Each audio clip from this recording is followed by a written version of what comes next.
உங்கள் அனைவருக்கும் என்னுடைய அன்பார்ந்த வணக்கம். இந்த டிஎன்பிசி போர்டு தொடர்ச்சியாக ஏழை எளிய மாணவர்களை வஞ்சிக்கும் விதமாக தான் செயல்படுது அப்படின்னு என்னுடைய கருத்தை நான் சொல்ல விரும்புகிறேன். ஏன் அப்படி சொல்கிறேன் அப்படின்றத இந்த வீடியோவில் நம்ம முழுசாக பார்க்கலாம். ஸோ இப்போ நடந்த குரூப் 4 எக்ஸாமை கவனித்து பாருங்கள்.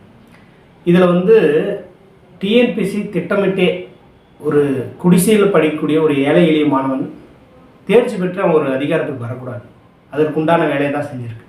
ஸோ இந்த கொஸ்டின் பேப்பரை பற்றி உங்களுடைய கருத்து என்ன அப்படின்னு என்ன கேட்டாங்கன்னா, சில பேர் எளிமையாக இருந்தது அப்படின்னு சொன்னாங்க, சில பேர் தரமாக இருந்தது அப்படின்னு சொன்னாங்க. பெருமையாக டிஎன்பிசி ரொம்ப தரமாக கேள்வியை செட் பண்ணியிருந்தாங்க, ஸோ எல்லாருமே ஈஸியாக எழுத முடியாமல் கொஞ்சம் யோசிக்கிற மாதிரி இருந்ததுன்னு சொல்லுவாங்க. ஸோ என்ன கேட்டால் நான் என்ன சொல்லுவேன்னா, ரொம்ப கேவலமாக இருந்ததுன்னு தான் சொல்லுவேன். ஏன் இந்த கேவலமாக அப்படின்ற இந்த பதிலை நான் பதிவு செய்கிறேன் அப்படின்னா, இந்த டிஎன்பிசி எக்ஸாம் ஒரு ஏழை எளிய மாணவர்கள் ஒரு அதிகாரத்திற்கு போகிறதுக்காக ரொம்ப கடுமையாக முயற்சி செய்து இந்த தேர்வுக்கு தயாராகிறாங்க. இப்போ ஒரு 10ஆம் வகுப்பு படித்த ஒரு மாணவன் அல்லது ரொம்ப கஷ்டமாக வறுமையில் ஏதோ ஒரு 12th முடிச்சுட்டு ஒரு டிகிரியில் ஏதோ ஒரு படிச்சுட்டு ஏதாவது ஒரு அரசு அதிகாரத்திற்கு போயிடக்கூடாதா? நமக்கு அரசு அதிகாரத்திற்கு போனால் ஒரே ஒரு எக்ஸாம் கவர்மெண்ட்டில் டிஎன்பிசி குரூப் 4 ஒரே ஒரு எக்ஸாம் எழுதி கிளியர் பண்ணோம்னா அது அப்ஜெக்டிவ் டைப். இதை எழுதி கிளியர் பண்ணோம்னா நம்ம ஒரு அரசு அதிகாரத்திற்கு போயிடலாம் அப்படின்றதுக்காக என்ன பண்ணுறாங்க, இந்த தேர்வுக்காக அனுதினமும் ரொம்ப கஷ்டப்பட்டு உழைச்சி முயற்சி செய்கிறாங்க. ஸோ அந்த எளிய மக்களினுடைய எதிர்பார்ப்பை டிஎன்பிசி பூர்த்தி செய்யுதுன்னா இல்லைன்னு தான் சொல்லுவோம். எதனால் அப்படி சொல்கிறோம் அப்படின்னா, 10ஆம் வகுப்பு தரம் அப்படின்னு சொல்லிட்டு ஆனால் அவங்க கேட்ட கேள்விகள்லாம் பார்க்கும்போது ஓலைச்சுவடிகள் இருந்தெல்லாம் கேள்விகள் கேட்டிருக்காங்க. அதாவது தமிழ் பாதுகாப்பு கழகம் அப்படின்னு ஒரு போர்டு இருக்குது.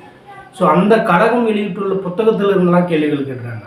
ஸோ இப்போ இந்த மாதிரி கேள்விகள் எல்லாம் ஒரு ஏழை எளிய மாணவன், அதாவது சாதாரணமாக ஒரு கிராமப்புறத்தில் ஒரு பள்ளிப்பாட புத்தகத்தை கலெக்ட் பண்ணி அதிலிருந்து படித்து நம்ம எப்படியாவது வெற்றி பெற்றலாமா அப்படின்னு படிக்கிற மாணவனால் அந்த கொஸ்டின்ஸ் எப்படி எழுத முடியும்? ஏதோ ஓரிரு கேள்விகள் கேட்டிருந்தா நம்ம சரி ஓகே, ஏதோ ஒரு கொஸ்டின்ஸ் 2 கொஸ்டின்ஸ் இந்த மாதிரி கேட்குறாங்க, ஒரு காம்படிஷனுக்காக கேட்குறான் அப்படின்னு எடுத்துக்கிட்டாலுமே பரவாயில்ல. ஆனால் 25க்கும் மேற்பட்ட வினாக்கள் கேட்டு இதுக்கு நியூஸ் 18 தமிழ்நாடு அந்த ஊடகம் டிஎன்பிஎஸ்சியோடைய உறுப்பினர் ராஜ் அவர்களிடம் ஒரு இன்டர்வியூ எடுக்கிறாங்க. அவங்கக்கிட்ட கேட்குறாங்க இந்த நெறியாளர், இப்போ டிஎன்பிஎஸ்சி மாணவர்களுடைய ஒரு கோரிக்கை அப்படின்ட்டு இந்த மாணவர்கள் நிறைய குறைகளை சொல்கிறாங்க.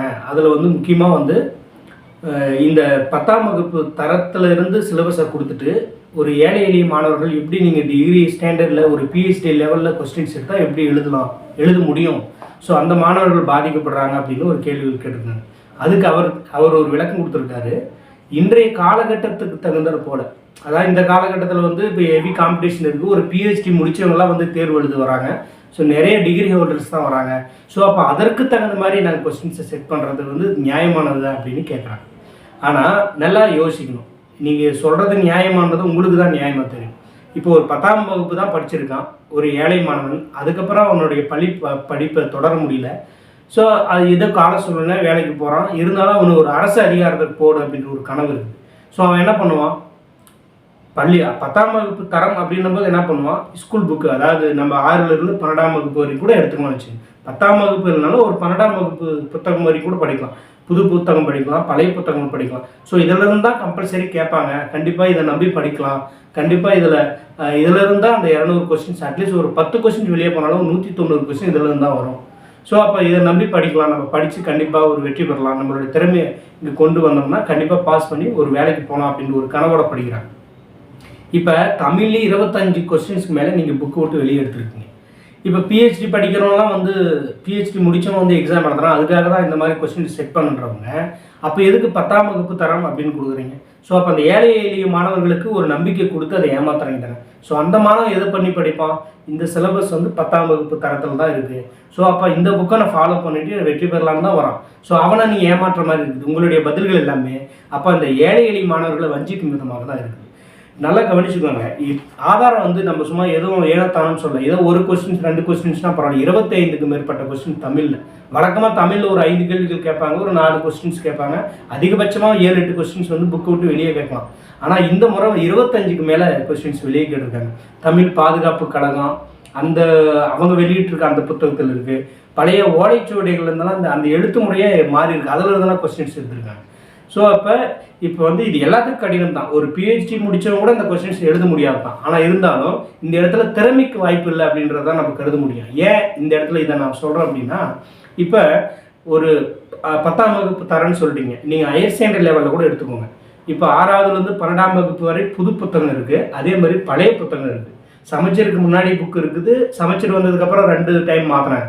ஸோ இதுக்குள்ள கேள்விகள் கேட்டிருந்தா கூடமே அது வந்து எல்லாத்துக்குமே ஒரு ஒரு பொதுவான ஒரு காம்படிஷன் இருந்திருக்கும். ஒரு கிராமப்புறமானவனும் அந்த புக்கை படிப்பான், ஒரு பிஹெச்டி படித்தவன் அவனும் அந்த புக்கை படிப்பான். இதை 2 பேர்த்துல எவனுக்கு திறமை இருக்கோ அவன் அந்த ஆன்சர்ஸ் பார்க்கலாம். அதுலேருந்து எவ்வளோ நீங்கள் ரிஸ்க்கான கொஸ்டின்ஸ் கேட்டுருக்கலாமே. அந்த புக்கில் இருந்து எவ்வளோ கடினமாக கேட்கலாம், கேட்க முடியாதுன்னெலாம் கிடையாது. அதிலிருந்து நீங்கள் இந்த மாதிரி கொஸ்டின் செட் பண்ணிருக்கலாம். கூற்று காரணம் கொடுக்குறீங்க, சரியா தவறா எண்ணற்ற கேள்விகள் கொடுக்குறீங்க. ஏன் இந்த புக்கிலேருந்து கேட்டுருக்கலாமே. இந்த புக்குன்றது வந்து எல்லாத்துக்கும் பொதுவாக கிடைக்கிற புக்கு. இப்போ தமிழ் பாதுகாப்பு கழகத்தால் வெளியிடப்பட்ட புத்தகம் வந்து யாருக்கு கிடைக்கும்? ஏதோ வசதியான இருக்கவங்க தானே கிடைக்கும். ஒரு ஏழை எளிய மாணவர்களுக்கு எப்படி அந்த புக்கு கிடைக்கும்?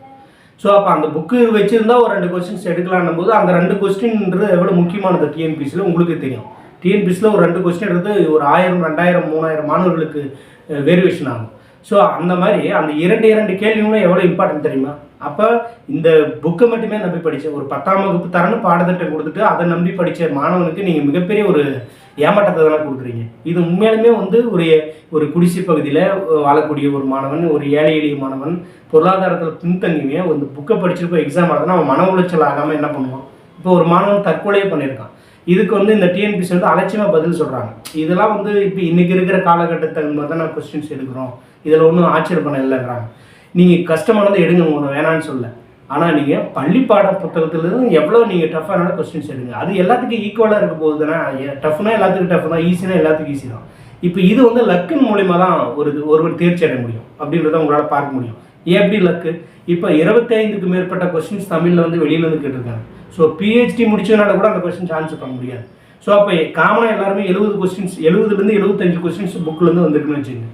ஸோ இது வந்து ஒரு சாதாரண 10ஆம் வகுப்பு படித்தோம் ஒரு ஏழை மாணவனும் அந்த 75ல் அவனுக்கு படித்த திறமையாக தான் 75க்கு 70 அடிக்கிறான். பிஹெச்டி முடிச்சோன்னு அடிக்கிறான். ஸோ இப்போ அந்த 25 எக்ஸ்ட்ரா கேட்டிருக்காங்க பார்த்தீங்க, அது வந்து நம்ம என்ன பண்ணோம், ஏனோ தானே ஏதோ ஒரு ஏபிசிடி அடிப்போம். ஸோ அப்போ அந்த 25ல் அந்த கிளிக் ஆகிறது தான் ரிசல்ட் கொண்டு போகிறது. அப்போ யாருக்கு கிளிக் ஆகும், யாருக்கு லக்கு இருக்குதோ அவன் அடித்த ஆன்சர்லாம் கரெக்டாக அப்படின்னு வரவனுக்கு தானே அந்த இடத்துல அந்த மார்க் வருது. ஸோ அப்போ திறமைக்காக வைக்கப்பட்ட எக்ஸாம் கிடையாது, அப்போ லக்குக்காக வைக்கிறதா? இதான் உங்களுக்காக லக்கு இருந்தால் நீங்கள் பாஸ் பண்ணிட்டு போகலாம். ஸோ அப்போ டிஎன்பிசி வந்து திறமைக்காக நம்ம போனோம்னா திறமையை நம்மளோட திறமையினால வெற்றி பெறலாம் அப்படின்னு நம்பி வர பையனுக்கு மிகப்பெரிய ஏமாற்றத்தை என்ன கொடுக்குறீங்க? இப்போ டிஎன்பிசி மேலே இனிமேல் என்ன ஒரு தாட் வரப்போகுதுன்னா, இது திறமைக்காக வைக்கிற ஒரு எக்ஸாம் கிடையாது, இது லக்கு இருந்தால் தான் பாஸ் பண்ணுவீங்க அப்படின்றத நீங்கள் சொல்ல வரீங்க. ஸோ இதனால் இது வந்து ரொம்ப ரொம்ப ஒரு கண்டிக்கத்தக்க விஷயம். நீங்கள் அடுத்து குரூப் 4ஆவது நீங்கள் பாடத்திட்டம் 10ஆம் வகுப்பு தரம்னு சொல்கிறீங்க, ஆனால் நீங்கள் எப்பயுமே 10ஆம் வகுப்பு தரத்தில் கேட்குறது கிடையாது. ஹையர் செகண்டரி எடுப்பீங்க அதிகமான கொஸ்டின்ஸ். ஸோ நீங்கள் அந்த மாதிரி கூட பள்ளிப்பாட புத்தகத்துலேருந்து ஹையர் செகண்டரி கூட எடுத்து கொடுங்க, டஃப்பாக கொடுங்க, எவ்வளோ ட்விஸ்ட் பண்ணி கேள்விகள் கேட்கலாம். ஸோ அந்த மாதிரி கொடுத்தா ரொம்ப நல்லா இருக்கும் அப்படின்றத எல்லா மாணவர்களுடைய, குறிப்பாக ஒரு குடிசை பகுதியில் வாழக்கூடிய தனியாக எந்த ஒரு பயிற்சி மையத்துக்கு போக முடியாமல் இருக்கிற ஒரு மாணவனுக்கு அது ரொம்ப பயனுள்ளதாக இருக்கும். அப்போ தான் வந்து ஒரு ஏழைகளுக்கான ஒரு அரசாங்கமாக இது அமையும் அப்படின்றத நம்ம எல்லோரும் பார்க்க முடியும். அதுமாரி நிறைய இன்ஸ்டியூட்டுங்களாம் வந்து இந்த யூடியூப் சேனலில் இருக்கக்கூடிய நிறைய பயிற்சி மையங்கள்லாம் அப்படியே இதுக்காக மிகப்பெரிய போராட்டங்கள் பண்ணுறாங்க. இப்போ நான் டிஎன்பிசியை பார்த்து கண்டித்து கேள்விகள் கேட்கணும் அப்படின்றதெல்லாம் நிறைய பார்த்துருப்பீங்க. இப்போ ஒரு வாரம் 2 வார கால இடைவெளியில் நல்லா தெளிவாக கவனிச்சுக்கோங்க. அவங்க வந்து யூடியூப் மூலியமாக இந்த மாதிரி கேள்விகள் மட்டும்தான் கேட்பாங்க. இப்போ இந்த யூடியூப் வந்து பார்த்துட்டு இருக்கிற மாணவர்கள் எத்தனை பேர் வந்து ஏழை மாணவர்கள், 190% மாணவர்கள் வீட்டில் இருந்து அந்த மொபைலை பார்த்துட்டு அவங்க சொல்கிறதெல்லாம் வச்சு ஒரு மைண்ட் செட்டோடு இருப்பாங்க. நல்லா கவனிச்சுக்கோங்க. இப்போ யூடியூப்பில் அந்த மாதிரி சொல்கிறாங்க, டிஎன்பிசி தப்பாக பண்ணிடுச்சு, இது மாதிரிலாம் கேட்கக்கூடாது அப்படி இப்படின்லாம் சொல்லிட்டாங்க. அப்போ நீங்கள் புக்கிலேருந்து கேளுங்கன்னு. ஆனால் ஒரு இன்ஸ்டியூட்டுக்கு நீங்கள் வந்து படிக்க போயிட்டீங்க, ஒரு 10,000 ரூபாய் ஃபீஸ் கட்டி ஒரு இன்ஸ்டியூட்டுக்கு படிக்க போகிறீங்கன்னு வச்சுக்கோங்க. அங்கே என்ன பண்ணுவாங்க, நீங்கள் ஸ்கூல் புக்கை மட்டும் உங்களுக்கு நோட்ஸ் கொடுத்து அது டெஸ்ட் ப்ராக்டிஸ் கொடுப்பாங்களா? அப்போ அவங்க வேறு என்னென்ன சோர்ஸ்லாம் எடுத்து உங்களுக்கு கொடுக்குறாங்க. ஸோ அப்போ அதையும் வந்து ஒரு இந்த மாதிரி யூடியூப் சேனல் இருக்கிறவங்க ஏழை எளிய மாணவர்களுக்காக அத்தனை சப்ஜெக்ட்டுமே ஒரு நோட்ஸ் கொடுத்து ஒரு வீடியோஸ் போடுங்க, அதுக்காக நீங்கள் முயற்சி செய்யுங்க, அந்த ஏழை மாணவர்கள் பயனடிட்டும். அந்த மாதிரி யாரும் பண்ண மாட்டாங்க. ஏன்னா இது பொருளாதாரம் இருக்கும். யூடியூப்பில் அப்படி தான் ஒரு 10 நிமிஷம் வீடியோவில் இப்படி பேசிட்டு போவாங்க.